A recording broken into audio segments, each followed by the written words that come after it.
you hear me now? I can hear you.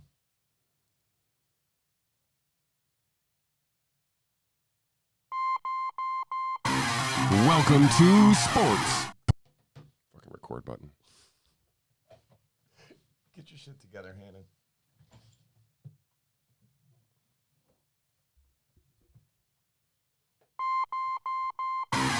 Welcome to sports, clicks, and politics with your hosts, Ben Hussong and me, Shawn Hannon.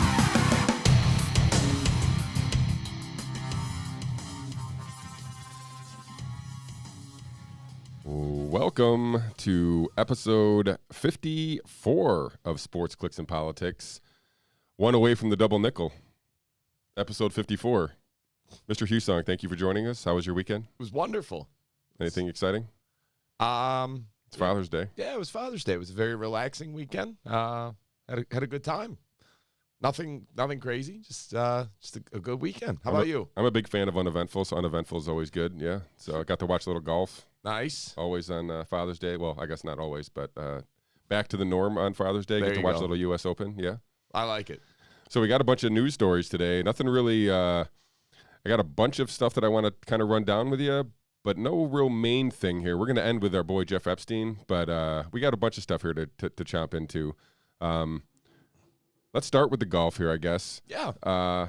We talked about our boy John Rahm 2 weeks ago, I think it was, in the Memorial Tournament. He was forced to withdraw, after 3 rounds, leading by 6 strokes, and an asymptomatic case of COVID kept him away from.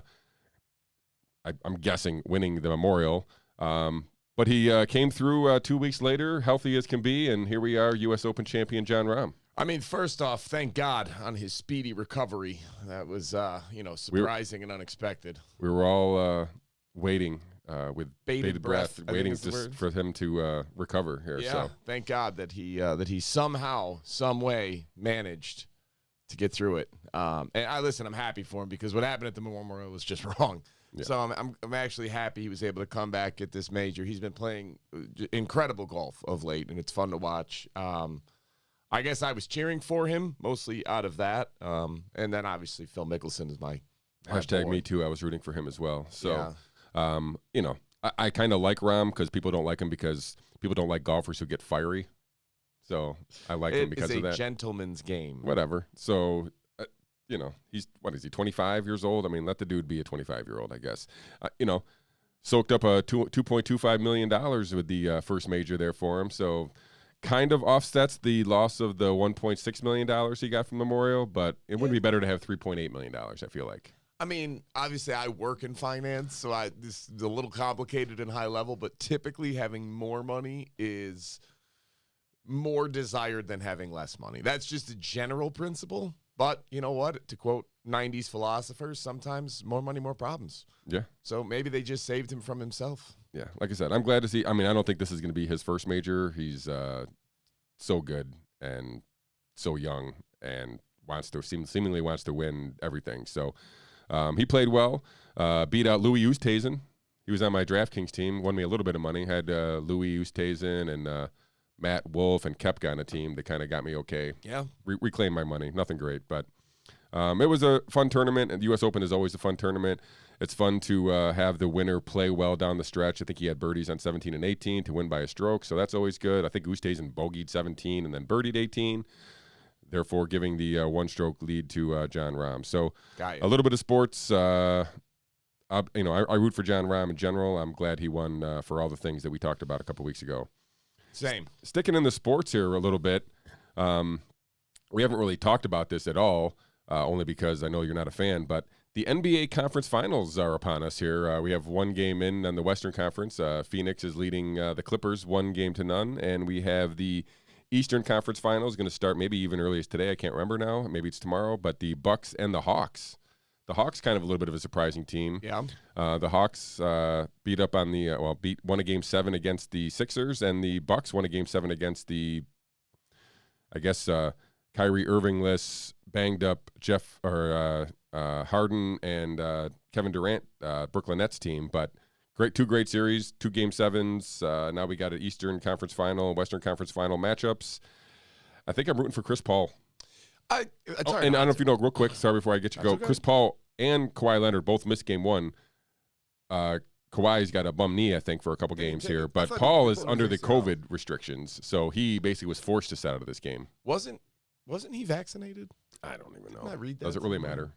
I mean, obviously the answer to that is no if you're following any type of science, but if you're following hysteria, then even then it should matter. I guess. I mean, the NBA has handled this so wrong from the beginning. I mean, we talked about their season was basically teetering on the brink early on because basically they were having a bunch of asymptomatic cases, quote-unquote cases, that were causing teams to basically shut down their practices, shut down their games, postpone games, reschedule games, isolate teams from other teams. Like, it was basically they were all in on the lockdowns, and it basically almost cost them their season. I'm glad they got to this point here where we have 4 teams left, but it's still kind of rearing its ugly head with Chris Paul not being able to play. And he's another guy who I kind of root for just because he's never won a title. I think he's one of the best ever, and this will kind of give some validation to his career a little bit. But NBA Finals. I agree with that 100%. I love watching Chris Paul play basketball, actually. I really enjoy his style of play. I've enjoyed it for a long time. I guess you hit the nail on the head, though. The NBA just finds a way to screw everything up, and it's amazing to watch. And you've seen it play out, and I get it. They're making all this money and everything else, but their viewership is horrendous. Nobody's tuning in anymore. They have turned off at least half of the country from ever wanting to watch basketball. I don't count myself in that crowd because I wasn't watching NBA basketball before they got full woke. It wasn't my thing. I didn't really care that much. I'm much more into football and baseball than I was into basketball at this point in my life. But it's still fun to tune in every now and then. My issue with it now is it's too much. I don't care enough. I can't get invested enough. The guys are unbelievably talented, unbelievably skilled. The occasional game that I watch, I am blown away at how good they are at the sport. But it's just so hard to care now. I have no vested interest in any team. I don't have a team that I cheer for, and I think that is almost the way the NBA has designed it. It's about the individual player, not about the team, and as a result, people follow individual players, and I feel like that was a mistake from the get-go to focus that much on players because ultimately players retire. And they change, and players fall out of favor with large swaths of people. I mean, look, when you had Michael Jordan, that strategy actually made total sense because Michael Jordan was an amazing talent who kept his private life private and was infamous for saying Republicans buy sneakers too. And I get that people want their athletes to come out and take a stand, but the problem is eventually it brings out your hypocrisy because if you're willing to speak out on one thing, it shows your priorities versus something else. So I think when you got that with LeBron, who is not the same way, and he is much more vocal about whatever cause du jour is of importance to him, and you've got the situation where the NBA is so reliant on Chinese money coming in that they're overly leveraged because their viewership in America is so down that they are very reliant on China. So then you've get, like, I guess people like myself who are casual fans at best, I'm kind of looking at it like, all right, you can point out every atrocity, injustice, or minor insult on our soil, and yet somebody points out that China's trying to take over Hong Kong or Taiwan, and you all of a sudden are of this strong opinion on their ignorance and how they don't know what they're talking about. Like, yeah, there's definitely a conflict of interest with what's going on in China and the NBA, and not just them, but that's clearly something that has been ever since the Daryl Morey quote, what was it, 2 years ago? Yeah. Maybe it was last year. I can't remember exactly now. But whenever he basically made that quote talking about, criticizing China's. He stood with the pro-democracy protesters in Hong Kong. Yeah, it's been the spotlight has been on the NBA and its relationship with China ever since then. And, obviously we have a whole bunch of other layers of China news that seem to factor into things now. But I guess that's it. And nothing LeBron says is necessarily wrong on his take on American politics or interdynamics of how things are here, and there's certainly flaws. But when you say that and then you're willing to turn a blind eye to actual concentration camps existing in China, and you have no comment on that, it's all right, so you're just self-serving. It's not that you actually care. It's that you care about what's going to help you sell more sneakers. All right, cool. You are who you are. But forgive the average fan if they're turned off. Like, anybody who's not super into basketball is going to watch that, look at the inconsistency, and kind of go, nah, you're full of it. Well, like I said, hopefully we got maybe outside of the Clippers, the other 3 teams are kind of new blood to the finals here. I mean, the Bucks have kind of been on the merge here, on the cusp of kind of getting there, and Giannis has played great. Like I said, the Hawks kind of have a revamped team that they kind of rebuilt this year. I don't know if you were familiar with the whole crazy the Luka Doncic versus Trae Young. So they were traded for each other at the trade. I didn't know that. On the draft day. They were traded for each other. So there's always been this comparison between Doncic and Trae Young, and Trae Young is in the NBA Conference Finals here. So one series away from first NBA Finals, which would kind of beat him to Luka. I mean, I'm a huge Luka fan, but it's interesting dynamic between those two players. So, by the way, there's a local connection. Yeah, Kevin Huerter from Atlanta. Okay. I don't know how to say his last name.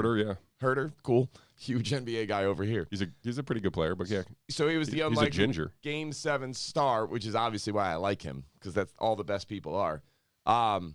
Apparently, he was the one who could have been drafted by Syracuse, or not drafted, Syracuse was trying to recruit him, but when they lost scholarships for the Jim Boeheim punishment, he was one of the guys that didn't end up at SU. Well, as a result of that. So he ended up going to Maryland. That sounds right. I think he went to Maryland. I don't don't really remember, yeah. Yeah, so and then he's done good for himself. I mean, he's more than a role player there. He's pretty good. I always factor in my DraftKings strategies, and he's always been there because he shoots a lot of three-pointers. So, but he's a good player. Like I said, he's somebody I can root for. I kind of want to root for the Hawks, but I think I'm just going to root for Chris Paul. I'm definitely just cheering for Chris Paul for whatever that matters for the 4 minutes that I will spend thinking about the NBA over the next 2 weeks. Well, I'll make sure I increase your 4 minutes. Thank you. By next week. So I appreciate it. Let's talk about somebody you probably know a little bit more familiar with. Your boy Cole Beasley. Now this one, you say my boy a lot. This one, he's my boy now. He might be my boy too. He might be my favorite player in the NFL. Let me read a little quote from the AP here. Buffalo Bills receiver Cole Beasley does not plan to get vaccinated against COVID-19 and insists he will not follow rules jointly adopted by the NFL and the NFL Players Association requiring unvaccinated players to stay clear of people. So this is kind of came out on Twitter. I kind of paid attention a little bit to it. It was not well received, it was well received by me and other people, but I mean, there was a lot of pushback on his assertion there too. He basically said, "I'm going to do what I want to do." I respect that. Like I said, we've talked about the vaccine and whether or not healthy young professional athletes should get the vaccine is probably not at the top of the list here. So I don't find any problem with it at all. I'm glad that he's doing what he wants to do, as I feel like I would want most people to do in their lives. And he basically said, I'd risk having to retire than get the vaccine. I respect. You and I have talked about this. If you want the vaccine, God bless you. It's the coercion of getting other people to get the vaccine that just doesn't make sense. Yeah, it's weird. It's actually creepy. Yeah, it's uncomfortable. Like, what are we doing? And you've got a union over here that agreed to all of this. I mean, would it have been way too much to ask the NFLPA to at least say, wait. Let's at least offer people antibody tests and T-cell tests if they don't want to get the vaccine, and if they can show that they have one of those, we could treat them the same as vaccinated people. Instead, they have to get tested every single day, avoid contact with family members during the season. They're not allowed at team meetings. They have to sit at separate tables in the team cafeteria. Coaches who don't get vaccinated are not even allowed in the cafeteria, or they have to get their meals to go. Like, this is nuts. Yeah, let me read this a little bit. So this is different from the vaccinated players. Unvaccinated players will be required to test it for COVID-19 daily, must wear masks in team facilities and during travel. They will also not be allowed to use the sauna or the steam rooms, are subject to weight room capacity limits, and may not leave the team hotel to eat or interact with anyone outside the team traveling party during travel. What? I understand why he's, not going to do all that stuff. It seems ridiculous. It's just so unfounded on anything resembling science. All right, like we've gone over the mask thing ad nauseum. There's no impact, there's no effect at all. Nothing that's meaningful. So, all right, cool. Now he's got to isolate. He can't see family. Like, he's not allowed to have visitors at his hotel. So if he's in a town where his fully vaccinated cousin is there, and he can't be like, "Hey, well, come hang out at the hotel for a little bit. It'd be great to see you." No, that's too dangerous. Okay. Yeah. Like, this is nuts. So good for Cole Beasley for just standing up and saying, like, no, I'm not doing this. Yeah, and he's basically saying there's a bunch of, he's a 10-year vet of the league, and, I wouldn't call him a superstar by any means, but people know who he is, and I think he was maybe even an All-Pro last year. Yeah, he's been an All-Pro in the past. So I mean, he's a good player, but his point is that some of these younger players who don't have the ability to stand up and push back against the NFLPA or the NFL or the media or any of these people who are pushing back against him now, he feels he is in a position to do that, and I commend him for that as well, because I think he's right. There's probably a lot of players who feel the same way he does, but don't have the chops to kind of push back, and maybe they would just get cut, right? So like the NFL is not a fair. The contracts are not fair, so I could see why somebody pushing back against the NFLPA and the NFL is taking their career in their hands, and I think he's doing it. I can't imagine that the NFL goes forward and does all this and makes him retire or makes him act so in all these other players too. Like, I'm assuming he's not going to be the only one. I'm glad that somebody has come out first. That usually makes it easier for the next one. So I don't know. This is something I want to kind of pay attention to, because I feel like some of these pro sports leagues, and especially the Players Association, which should be standing out for the players, is really looking out for outside interests. Yeah, I keep hearing the response of like, well, the union's not there to protect you from being a dumbass. Well, actually, yes, it is. That's actually the union's job, is to protect the employees, even if they were being a dumbass. And look, here's the reality. He might just be a rich dude throwing a temper tantrum. He might not know any of the science behind this. He really might not. But everything he's saying is fully supported by science. Like, he is not a threat to other people. Sorry. A 33-year-old professional athlete is in perfectly good health. And asymptomatic, pre-symptomatic spread combined, 0.3 to 0.7% of all cases of spread. What is the risk? This is insane. And if you think it is a risk, why aren't we doing antibody testing? Why aren't we doing T-cell immunity testing? There are so many reasonable steps to take here that it's nuts that we're not. How about prophylactically treatment with ivermectin? How about just throwing that out there? Combination of that with vitamin D supplements. What a shocking world this would be if we all did that. Yeah, we'll get into that later, but this is mind-boggling to me that you can look at this guy, and how confident the people that are the most ignorant about it is really remarkable. Like, how self-assured these people coming after him about how selfish and dangerous and ignorant he is, and then they cite data that you just look at and you're going, you're a moron. Yeah. Like, you've scratched to the tippy top. Like, somebody put it up on Twitter of like, as a 30 to 40-year-old male, he has a 16.4% chance, because 16.4% of people that age are the ones who got the virus. Like, holy crap, that's not how it works at all.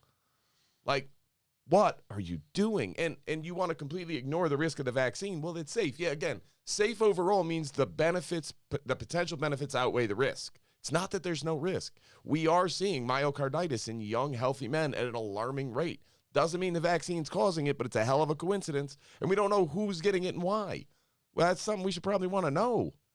Yeah. Well, if you actually want to know. If you want to know, and that's the problem, is people don't want to know. Hank Aaron dying of natural causes 2 weeks after getting the vaccine is weird that we're not talking about it. Marvin Hagler. I don't know who that is. Marvelous Marvin Hagler. Oh, geez. Yeah.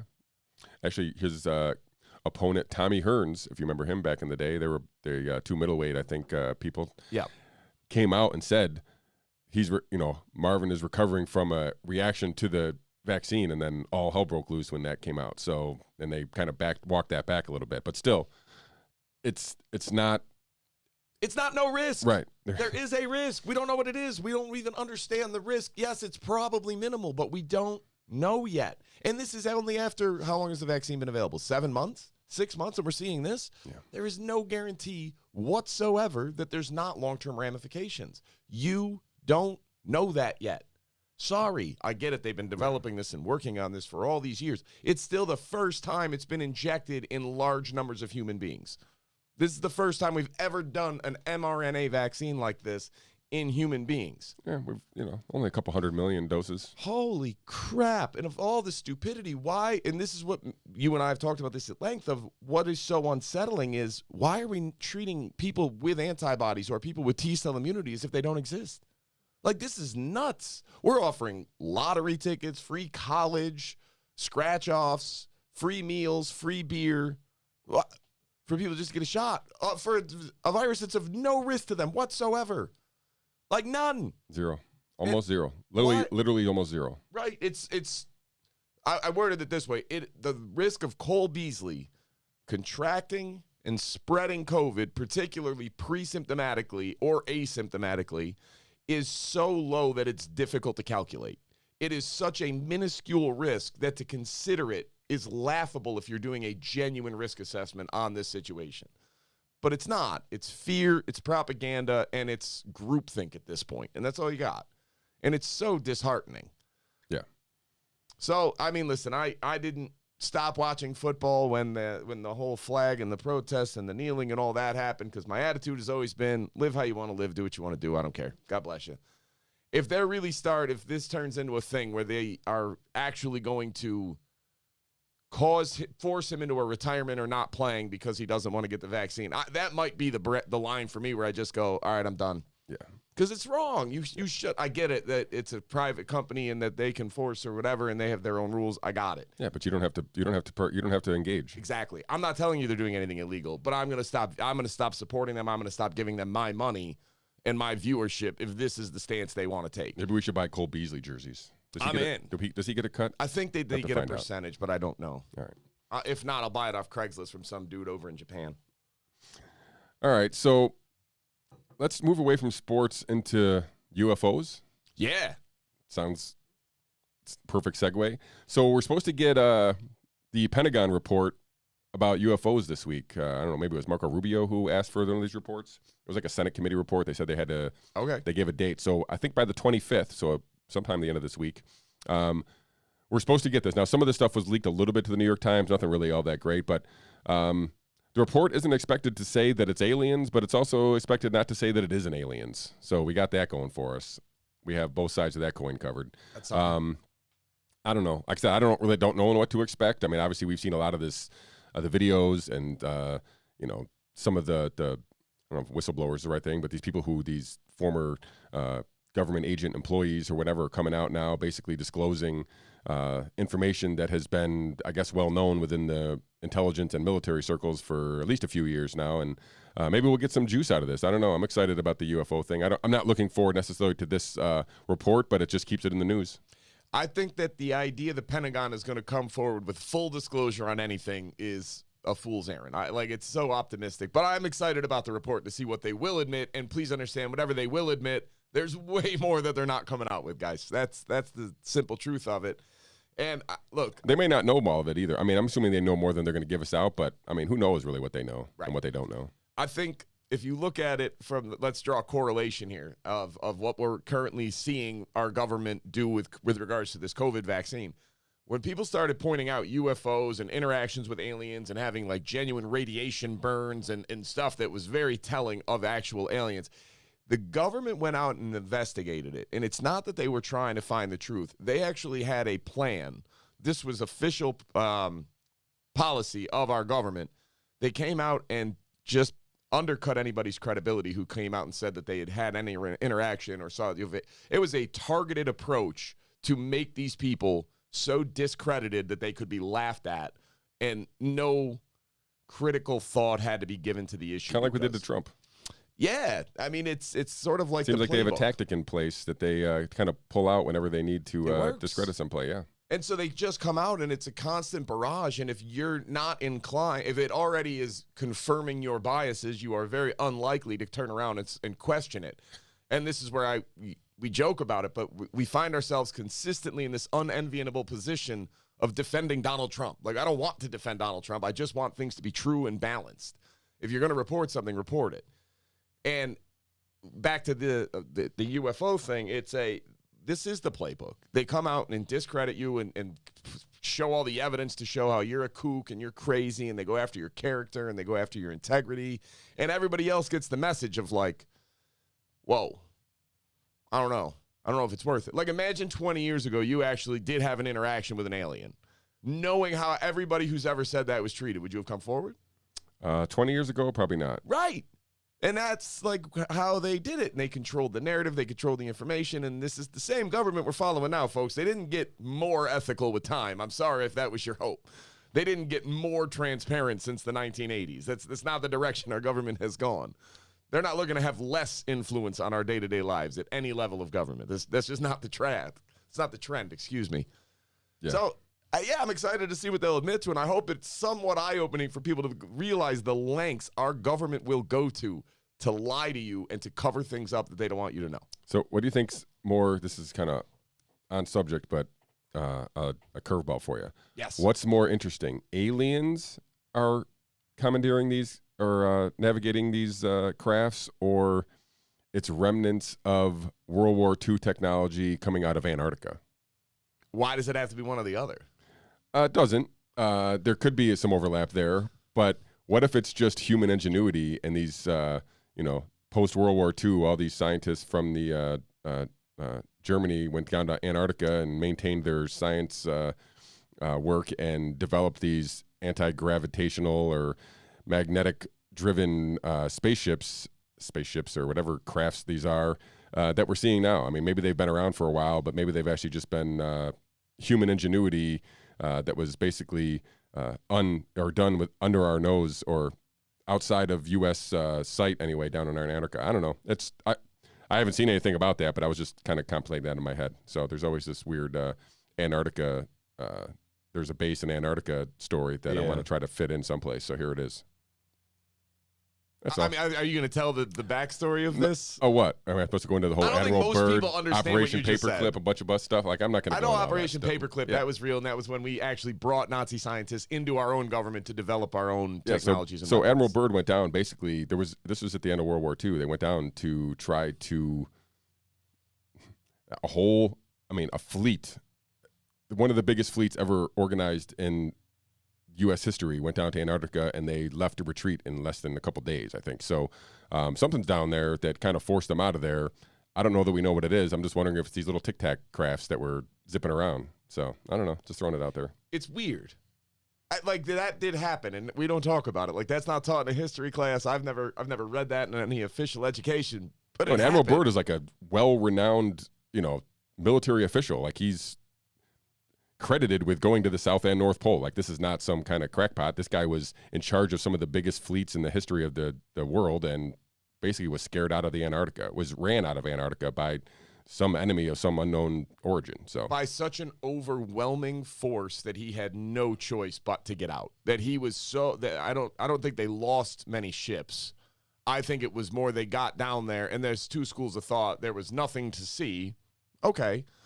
Or there was such an overwhelming technological or whatever man-powered force that it caused a retreat on a mission that was supposed to take weeks and or months, and they came back in a couple of days. Yeah. They turned and ran. So what would cause this? And I can't imagine they went down there for nothing with the amount of the arsenal that they went down with. They had to have some pretty good data. You mean it wasn't just a victory tour to Antarctica? Because that's obviously a reasonable belief. No, they went down heavy. Like, they were expecting a fight. They don't roll out like that for nothing. No. They roll out like that for when they're expecting a battle. And you don't roll out that type of officer unless you're expecting a battle that requires his skill. And him looking around and turning back after like 2 or 3 days, like, nope. Yeah. Well, like I said, I'm only mentioning this because the alternative narrative to aliens is that it's just human ingenuity, right? It's either China or Russia or some other country that has or us that has passed us by as far as advances in technology. So throwing that out there is a possibility. I mean, I guess if those are my options, I'd prefer aliens to China and Russia being that far ahead of us technologically speaking. Yeah. Right. Especially if it was actually Germany who's that far and they're basically just a rogue country now down there just killing it. So I don't know. Here's my question. How the hell would you keep that secret for so long? Like, this whole thing, the Antarctica thing, obviously I think there's something in Antarctica, but all the countries are working together to suppress whatever it is that's there. Because there's different, try to go to Antarctica just as a private citizen. It's very, very difficult. Yeah. Right. There's all the countries have claimed ownership of different sections, and there's all these natural elements down there and minerals and everything else. If it was really a rogue nation, why are they still in hiding if their technology is this much better? Why are they allowing us even to have any minor presence there whatsoever? Maybe we're under their control. Oh, damn it. All right, let's So move. you're saying that it's Let's like move. Let's move away from. Wakanda of the snow. Yeah, we've moved Thank you, way Omar. past the UFO part, but interesting nonetheless. Let's talk about China and another aspect of their world dominance, or their strive to be world dominance. So I don't know, maybe this is like the 10th, 12th, 50th, 100th time that China has cracked down on crypto. So now they're doing it again, or it's in the news again. I'm not sure if they're actually doing anything again, or if this is just additional news FUD coming on. But China has again tried to crack down on cryptocurrencies in their country, mining specifically, which has caused a drop in price. So almost all cryptos. I see Bitcoin right here is floating around 32.5. But everything went down, Ethereum, Cardano, Dogecoin, all the cryptos are kind of down here. So I'm assuming this is in the coattails in the wake of the China news. That being said, I mean, it's bouncing between 32 and 36 for a month here. So this doesn't seem all that catastrophic of a dip anyway. And speaking of that, MicroStrategy, the first company who held Bitcoin as part of their company portfolio, added another $489 million of Bitcoin. They bought the dip. Ben, did you buy the dip? Not yet. All right. Well, I will. it's still dipped. So It's still down. It's down. Like Ethereum's sort of my go-to and my default, and I'm kind of high on Cardano. got below 2,000 there I know for a that's split usually second. it's down below 2,000 now. It's at Oh, is it? 1980. Okay. Yeah, that's usually my threshold. If I can get it for under $2,000, I want more. It's not financial advice. For the love of God, I don't know anything about cryptocurrency. It's just fun to me. Yeah, it is fun. And Cardano, I think, is one that I like because their goal is to be a more reduced emission cryptocurrency, which is a noble enough goal. Listen, the idea that China is really regulating this out of concern for the environment is so laughable that if you believe it, I'm sorry. You got to read a book. You got to shut off CNN.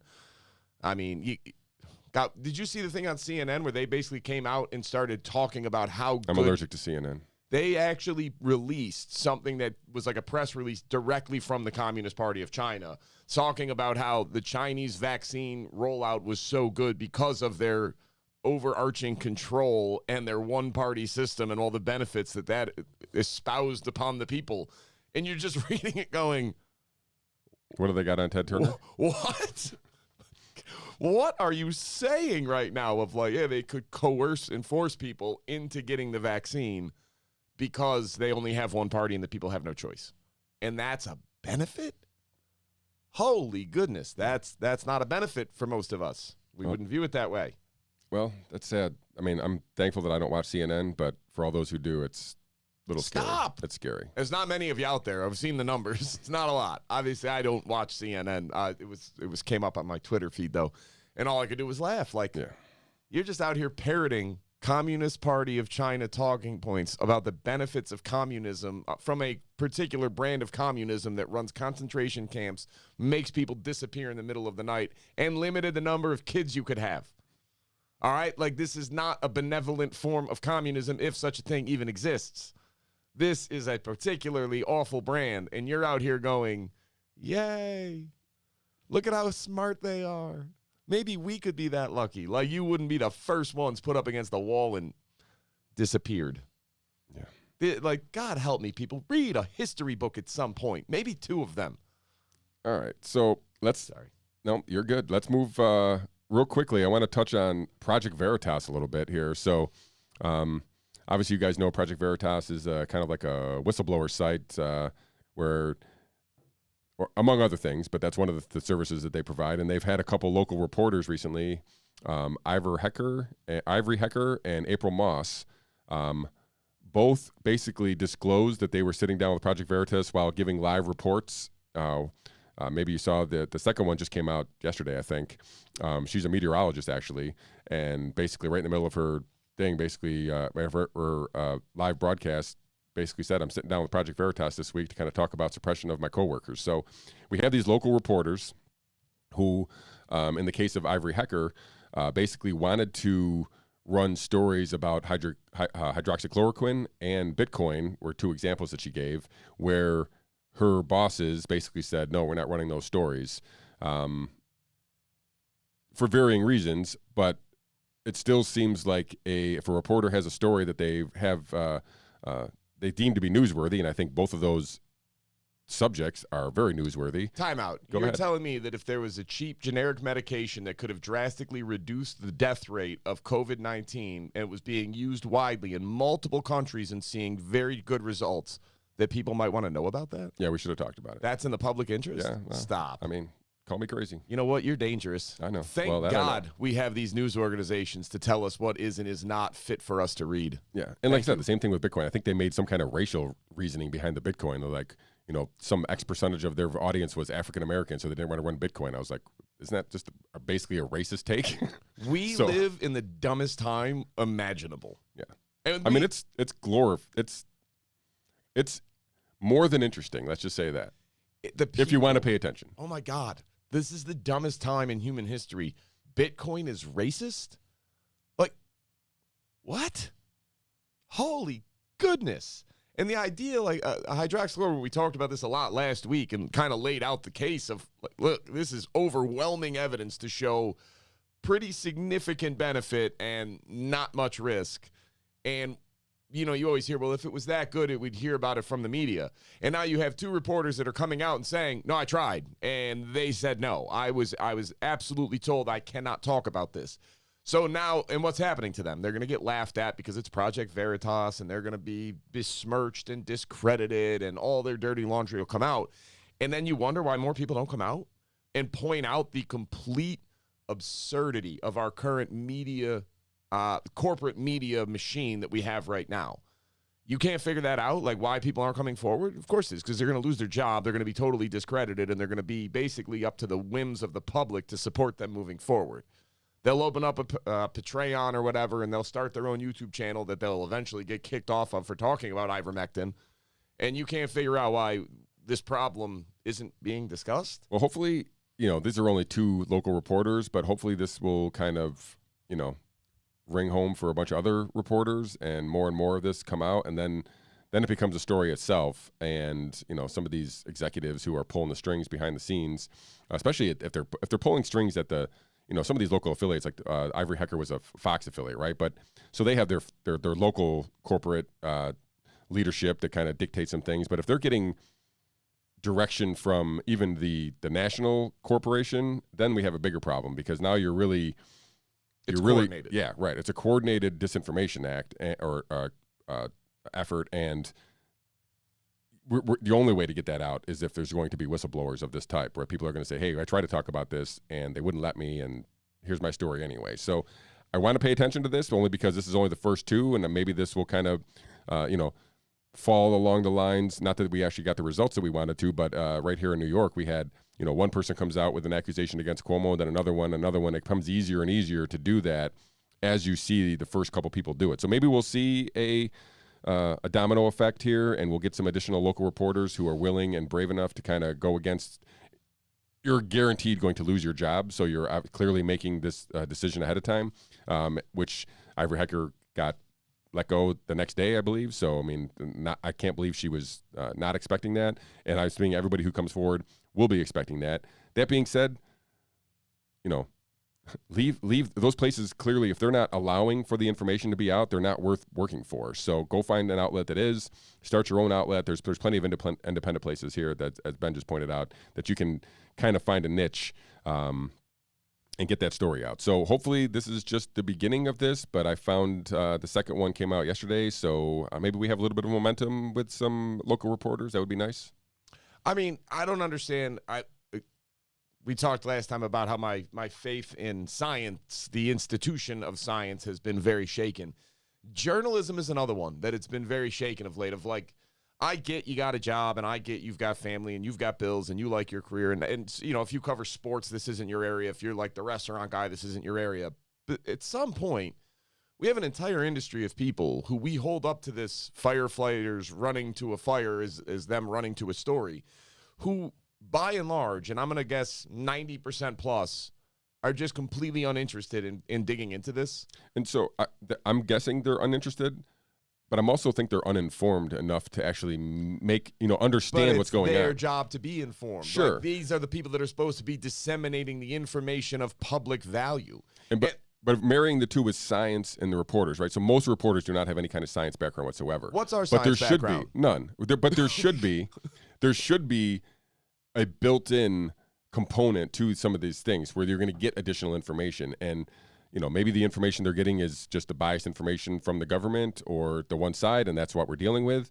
I don't know. Like I said, if only there was a way, that they could go and talk to scientists with a differing opinion, and maybe they could call it an interview where they could learn about the science that we're discussing here, and then go and report the facts of there are also leading experts saying this, and I could then use my discernment to go through these information and then maybe draw conclusions. What an odd concept that would be. I know, and You're asking way too much. Sounds radical. But the fact that they don't even want to go look, the fact that they don't even want to dig, like I thought that was what reporters did. I thought you wanted this unquenching thirst for the truth that you had to go and dig it up and dig it up and dig it up, and it's just not the case. Not even a little.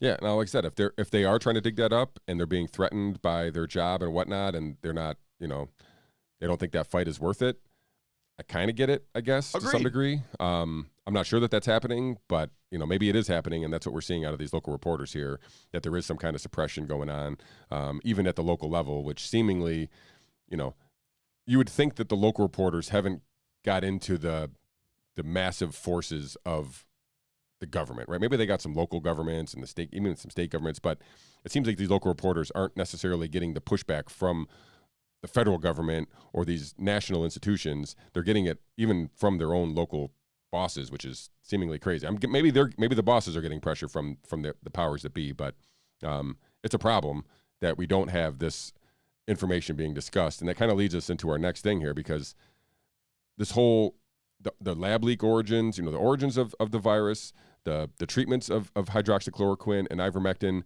to this minute right now are still being suppressed and are being blocked on social media. Accounts are being deleted. Discussions are being deleted from some, as you point out, some of the leading experts in the fields of medicine and treatments of health. Like Dr. Pierre Corey has basically written most of the current COVID treatment protocols, and when he tries to add something to his protocol, the treatment of ivermectin, he is basically dismissed as a crack, or a crank. And clearly he's not. He's written the majority of the COVID protocols already to date. So this is just a bunch of, kind of piggybacking on that Project Veritas story, a bunch of disinformation coming out, including the lab leak origins and the treatments of ivermectin and hydroxychloroquine, and they're all being suppressed by the same people, right? So the same people who don't want you to know whether or not the origins of the virus came from a lab in Wuhan are the same people who don't want you to know that there's a cheap, inexpensive, readily available treatment that you could take for the virus and prophylactically in ivermectin and hydroxychloroquine. All these stories are being suppressed. For just a little bit of background, I have sent some of these stories to local reporters here, and nobody's done anything. So whether or not they're being, just dismissing me or being not uninterested in the story or don't understand the ramifications of the story, or they're being suppressed themselves, I don't know. But there is no coverage of any of this stuff. Other than we got a bit, I don't watch the Stephen Colbert show, but I did get to see that Jon Stewart went on Stephen Colbert and basically said his phrase was something like, "I want to thank science, whatever, for kind of helping us through this. Get over this virus that was actually caused by science," right? So he's basically outing the lab leak theory on national television. Colbert did not seem to want to have any part of it either. Like, he seemed to kind of be cutting that discussion short, kind of talk over Stewart, so much so that Jon Stewart eventually abandoned the desk chair part of the interview, stood up and walked to the camera and basically finished his monologue in one-on-one to the camera. So I'm not sure if this is we're going to need more of things like that from people who, Jon Stewart's in a position where he probably doesn't care what anybody thinks about him at this point. He's done his thing, and everybody kind of has their own personal respect for that dude one way or the other, and he is what he is, and he came out and basically said it. So I think maybe he is the first person, not the very first person, but somebody of his stature who came out and said that on national television. maybe this is the way that some of these discussions get forced into the narrative, because right now they're clearly being suppressed by the powers that don't want you to talk about them. Yeah, and Colbert's reaction was great. He was so taken aback when Jon Stewart said that, and he said, well, I don't know, but if you have data, I would love to see it. Like, that's the biggest cop-out ever. But it's been a year, and there's been evidence all over the place. If you had any interest in finding the evidence, you would have found it by now. But the problem is you don't. You don't want to know. You don't want to know the truth. You just want to maintain this ignorant moral superiority about dismissing everybody else and then claiming that it's going to spew anti-Asian hate. No, it's not. Holy crap. If it came out of a lab leak in China, we need to know that. And there's the reality. I'm not telling you it definitely did. I think it definitely did. But go ahead. Looking at the evidence, I'm going to say it is the most likely explanation. So let's go with Occam's razor. Like, the simplest and most obvious explanation is going to be right more often than not. And it's overwhelmingly so. And if you look at the data, everything combined of like, I don't know, the fact that it was a coronavirus and there was a coronavirus lab that was testing gain of function in the exact place where it came from.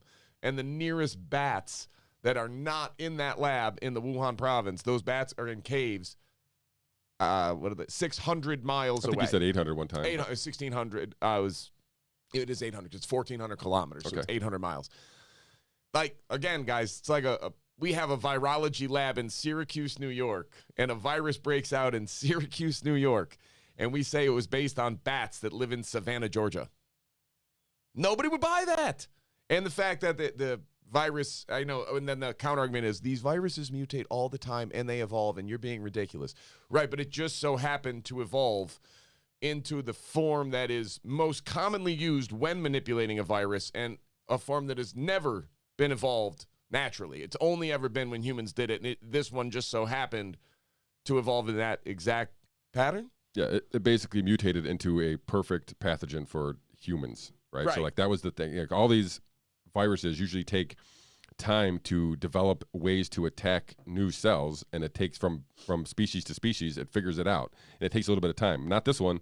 This one came right out of the lab and right into attack, right, able to attack the human ACE receptor, I think it is, in the tissue there. So it's crazy. Yeah, and this is the thing about, this is what I mean when we live in the dumbest time possible, of like, people would rather live in the ignorance of like, guys, Asian hate is on the rise and it's violence, and this could perpetuate that.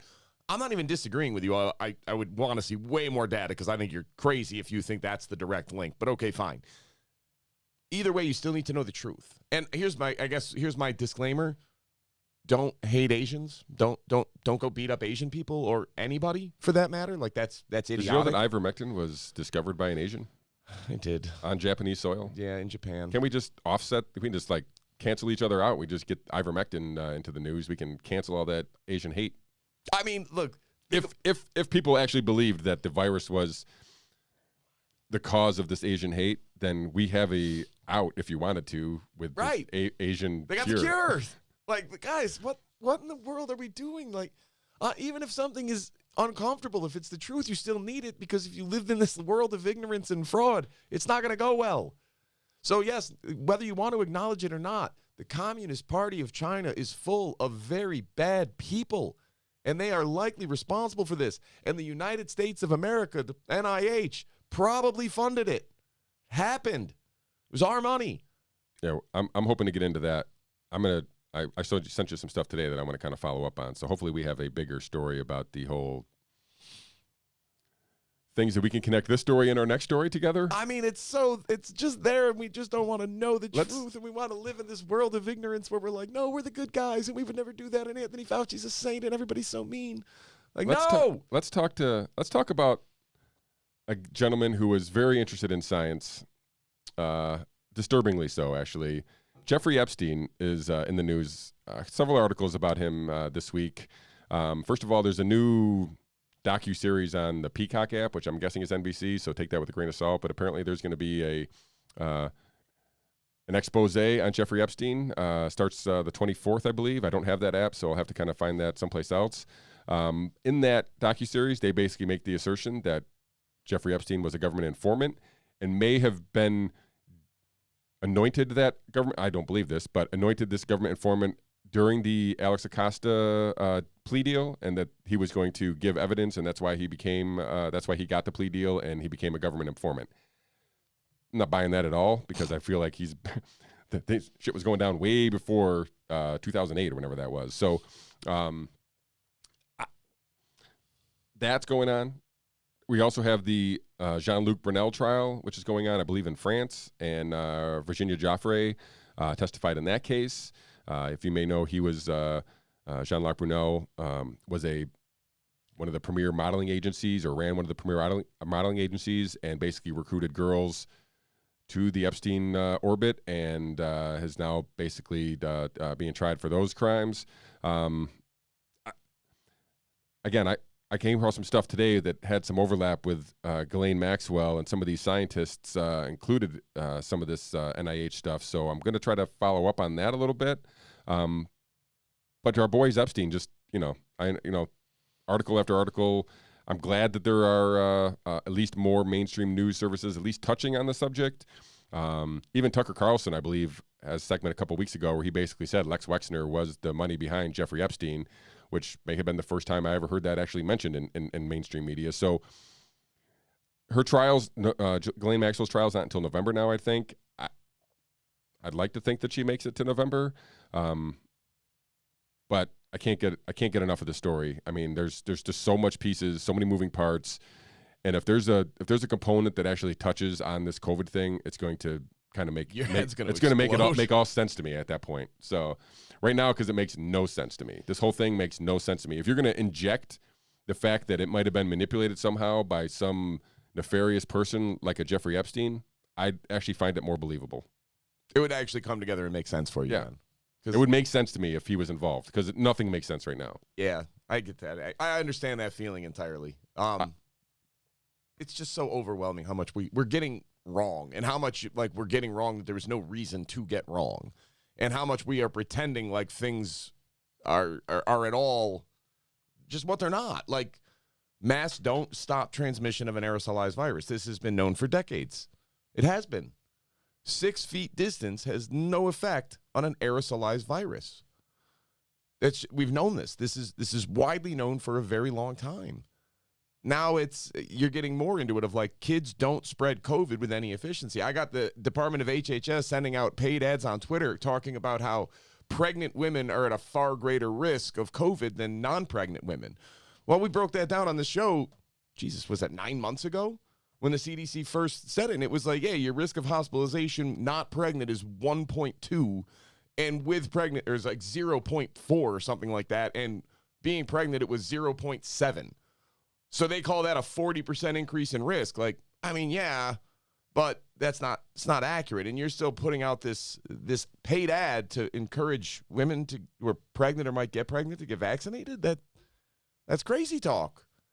Why are you still citing that data? That's nonsense. Like I said, this is kind of why I feel like having Epstein involved makes it make sense, because none of the actual data, when applied with common sense, makes sense. So it almost seems as though it's being coordinated in a way. Almost all the coordination goes in the same direction of increased vaccine use. The virus is suppress common sense, right? And they push all the information that would go against that narrative to the side or dismiss it as conspiracy. So we got to talk about this too, while we're talking about common sense stuff. I sent it to you over last week. The Times of Israel finished reporting on a study that was done in Israel on the impact of vitamin D in COVID. All right, so you and I discussed this a year ago, 8 months ago, sometime in that time. I don't remember anymore, but it was a long time ago. And said, well, there's some studies coming out showing vitamin D might have a really bigger impact than what we're grasping, and we should all be taking it. And that should have been our Health and Human Services first recommendation, is everybody start taking vitamin D, because there's a link. So, COVID patients hospitalized. If you're vitamin D deficient in Israel, and you had COVID and you got COVID to the point of being hospitalized, so not an asymptomatic case, a severe symptom case, and you were vitamin D deficient, 26% of those people died. 26% of the vitamin D deficient people in Israel who had hospitalization from COVID died.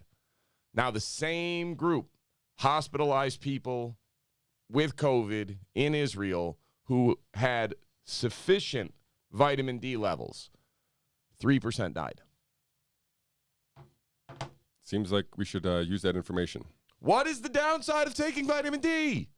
The whole world is immunosuppressed because vitamin D deficiency is so prevalent, particularly in the northern hemisphere. It's very common. So we have this means where there is no downside to taking vitamin D. None whatsoever. And you're telling me that this is not the only link. This is not the only study to conclude this, and I'm well aware it could just be correlation, and there's other factors that probably play a role. Maybe it's not an 8 times greater likelihood of death. Well, what if it's only 2 times? Wouldn't that still be something we would want? Wouldn't that still be better? Like, well, I said, unless your goal is to get as many shots in arms as possible. And then what is is it just money for Big Pharma? Is that it? I hope. This is crazy that we're suppressing hydroxychloroquine, vitamin D, and ivermectin. If everybody had taken those 3 things all along, would we have even had a pandemic? No. Why are the people so much smarter than us not talking about this? Because this seems such a benevolent trade-off of risk and reward.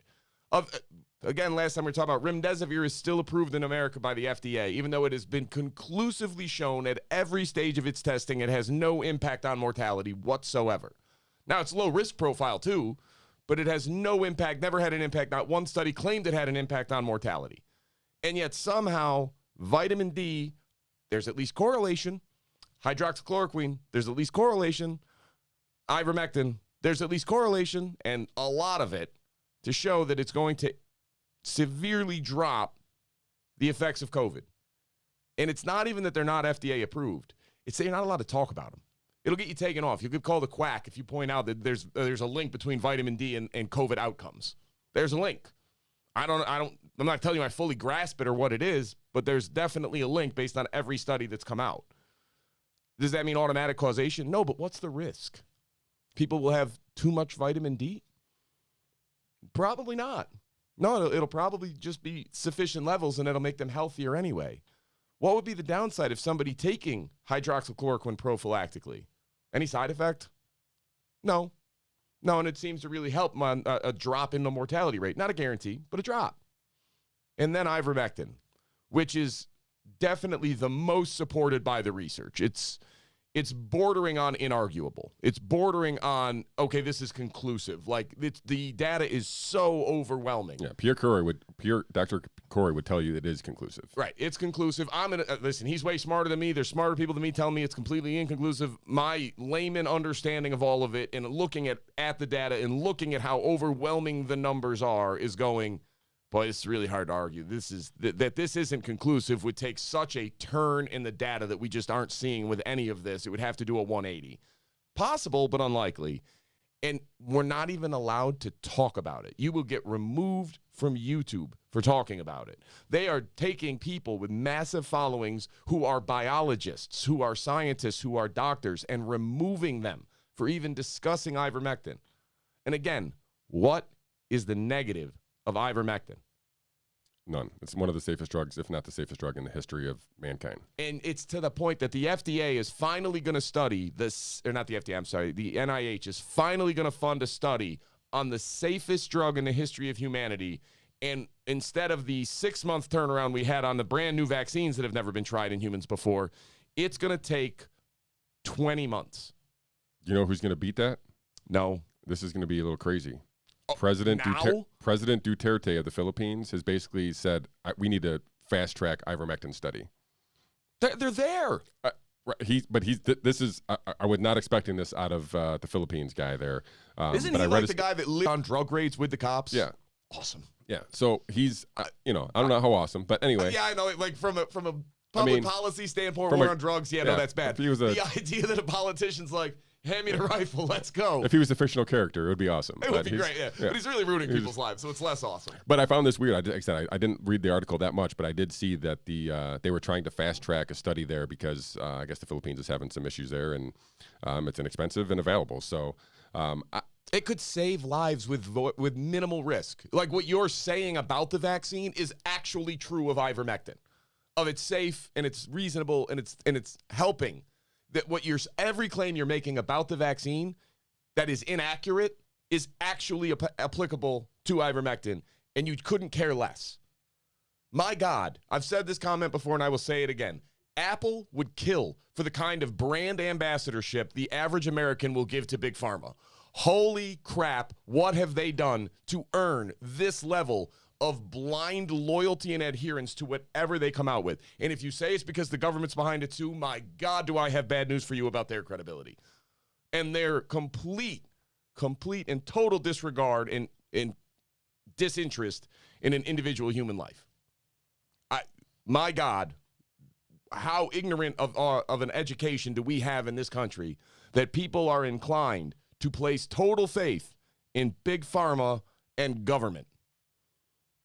It's a sad state of affairs for sure. Why are we not using ivermectin? Somebody tell me. Somebody tell me why it's not even okay to use. Oh my God, why is it like so impossible to even get? This is nuts. I'm just blaming Jeffrey Epstein. That's literally my default now. Like this whole thing, the only way it makes sense is if Jeffrey Epstein is pulling the strings for your boy Bill Gates and all these other people, and somehow this is a thing. So then it makes sense to me because it becomes a complete.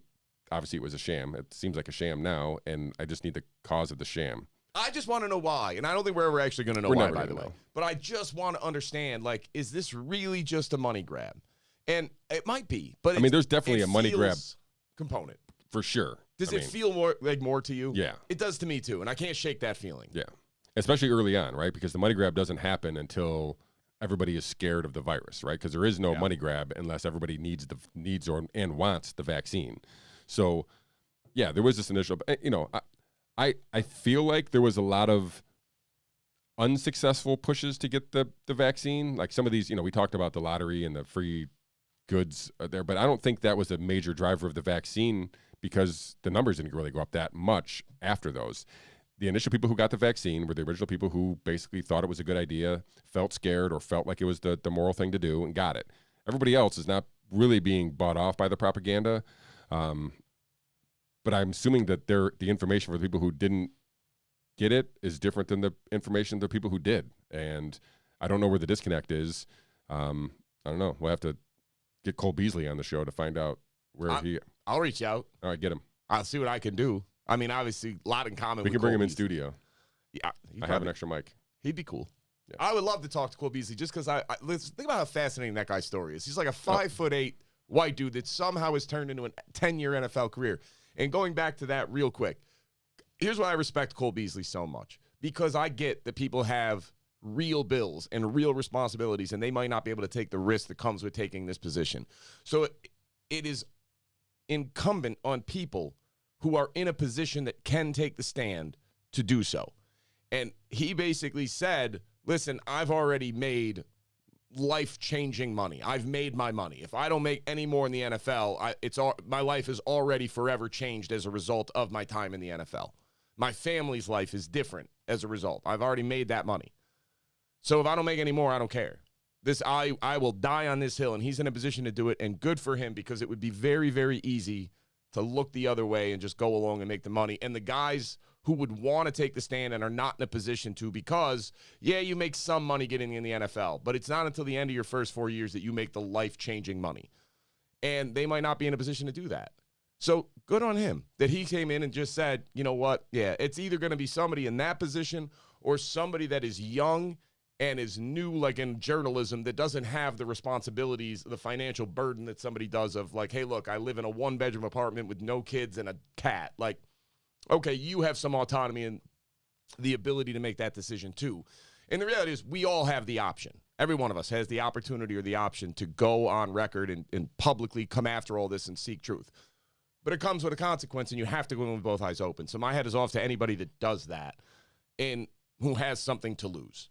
And he does. So good on him. Historically speaking, those are the people that look good. The people that are shrilly yelling at him to sit down, shut up. Historically speaking, that position doesn't work out well. Yeah. No, I said I'm definitely rooting for Cole Beasley. So, all right. Mr. Hussong, I think we've covered quite a bit today. Anything that you would like to leave the audience with before we let them part for a week? Jeffrey Epstein did not become a government official or government informant in 2008, folks. Yeah, he was a spy long before that. By the way, Jeffrey Epstein also didn't kill himself. I mean, obviously, that one's a given. Can we talk about maybe next week that report that just came out about how the FBI and the CIA is putting moles in like every criminal organization that ends up committing a major crime? I mean, the FBI foiled another FBI terror plot? Yes, and that they keep foiling their own terror plots, that their guys are the ones mostly instigating, and how that's okay. Because I'm looking at that, and again, same thing with the president of the Philippines. Like, it's not funny because it's real life, but if you read it like it's a novel, it's hilarious.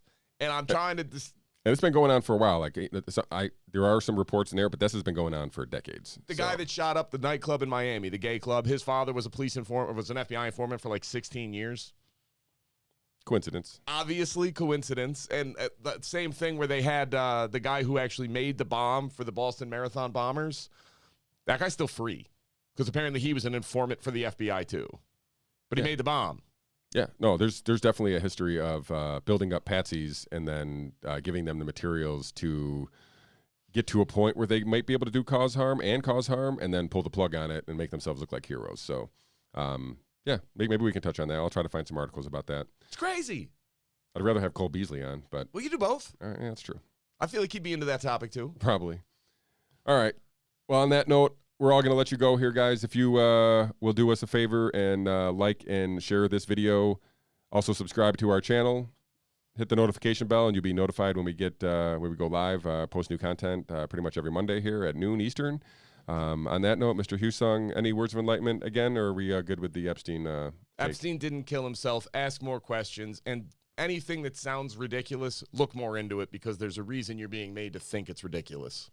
Yeah, just at least entertain the other side. I mean, if it's not convincing, it's not convincing. But at least have the information available to you, so you know where people are coming from. I think that's important. And just accept that you might be wrong, and that's okay. Like, I might be wrong, you might be wrong, we all could be wrong, and that's okay, because we don't know everything. We're coming from positions of ignorance and trying to make sense of the information. So just try not to dismiss other points of view out of hand, unless it's the idea that Jeffrey Epstein killed himself. Yeah, that's dismissible. There you go. All right. On that note, we thank you all for tuning in, and we'll see you all again next Monday for the episode Double Nickel of Sports Clicks and Politics.